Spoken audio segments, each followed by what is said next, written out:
Okay, well, here we are once again, this beautiful park. It's officially called the Gene Kelly Playfield in Bloomington, Minnesota, which is a suburb of Minneapolis.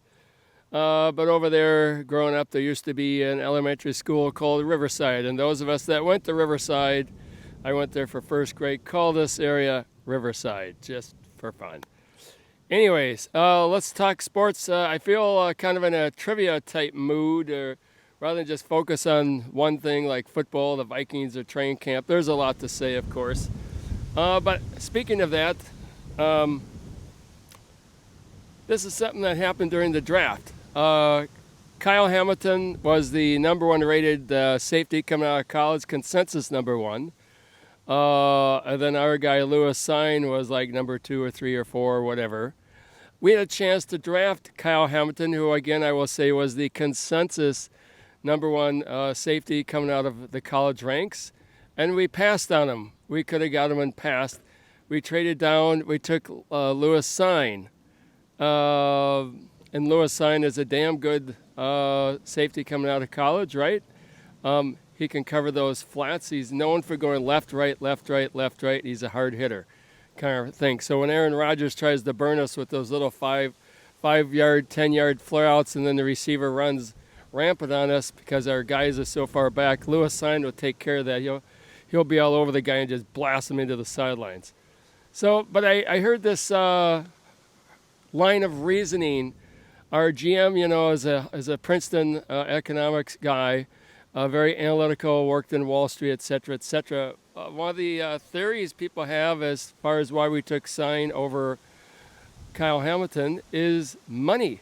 Because if you draft Sign in the first round, you have to pay him like $10 million a year.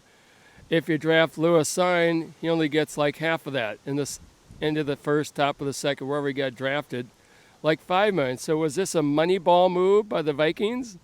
I mean, given our GM's proclivity for economics and numbers and data and analytics, perhaps it is. I don't know. Let's see. Speaking of that, we got another really good cornerback in Andrew Booth. Now they're going through growing pains, but we came out okay in the draft in terms of defense type of thing. In terms of the Vikings free agent additions, Horrible Harrison Phillips. Love that name, Horrible Harrison Phillips. I think he'll more than fill the gap for the leaving of Michael Pierce back to Baltimore. And then Sullivan, cornerback, free agent from the Packers, of course. He should help fill a massive need. Our defense is looking good. So time will tell. Again, my always big concern is the offensive line. They made some moves with free agency and draft, and let's see if it can gel together. Now, Kirk Cousins, again, he always comes up in these conversations. Sounds like he's having a heck of a training camp so far. He passed up an opportunity to meet his receivers in Florida and do some pre-training camp, get to know you, get your timing down past you kind of thing. He's a family man, so he stayed up here in Minnesota. Can't really argue, but for $40 million, couldn't he just go down for a day or two? Anyways, it sounds like he's on top of his game, though, so no worries. So he's doing quite well, passing accurate, making good reads, learned the playbook, et cetera, et cetera, et cetera. So that's a good thing.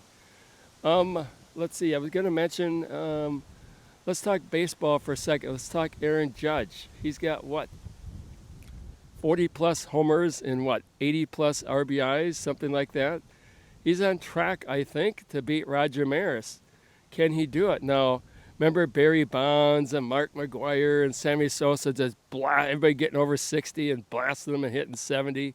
Turns out they were all on steroids, or at least some of them admitted to steroids, but there's strong suspicion steroids. That's not the case with Judge. That guy is 6'7", built like a rock, and blasts him a mile.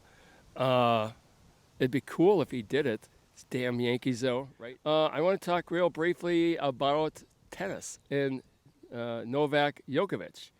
Now, I went to the Laver Cup a few years ago in Chicago, and I saw Djokovic up close on the practice court out in the parking lot. It was so cool. I was like 5-6 feet away. Didn't say anything to him, but he was like hamming it up with some women next to me, and I was listening, and I was close, and he was hamming up about, should I save my scruff, whatever. It was all in good fun, but it's fun to see him up close. I like Novak Djokovic. It's unfortunate what happened in Australia. They tried to make a public example out of him, which I think is unfair. A lot of miscommunication there. Now, in the U.S. Open, the U.S. government's made very clear, if you're a foreign traveler, you're coming to this country, you got to have your vaccine shots before you come or you don't get in the country. So it's very black and white type of thing. But there's a petition online with like 43,000 signatures, 41,000, saying, can't the USTA work with the government to get him in to play the U.S. Open type of thing? And the only thing I'm thinking of, well, a couple of thoughts on that. On one hand, our government set a set of rules that keeps us all safe from COVID, right? If you're a traveler, you got to be vaccinated, makes it safer for us. But on the other hand, half our country isn't vaccinated, refuses to get vaccinated, anti-vaxxers, if you will. So does it really matter that much if Djokovic comes if half our country refuses to get vaccinated? Type of thing. He's had COVID a couple of times. Maybe what they do is they make him take an antibody test. Does he have antibodies in the system already? Or maybe they can make a deal where he has to test every day during the tournament. Now I know if they let him in on some form of exemption or something like that, go around, there'll be a huge public fear about you're playing favors to the rich guy who's a big tennis star and to the exclusion of everybody else, unfair, and I totally get that argument type of thing. The funny thing is, if American tennis players, say Sam or like Isner, take Isner, he doesn't have to be vaccinated to come in the country type of thing, right? So anyways, it's a touchy issue. I don't know what's going to happen. I'd love to see him play, but with the Omicron and all these variants, I understand. But again, counterpoint, half our country is unvaccinated and simply refuses and won't. So is it really that big a deal if Djokovic plays for a couple of weeks and then leaves and maybe gets tested every day? It's all I got on my table right now, so over and out.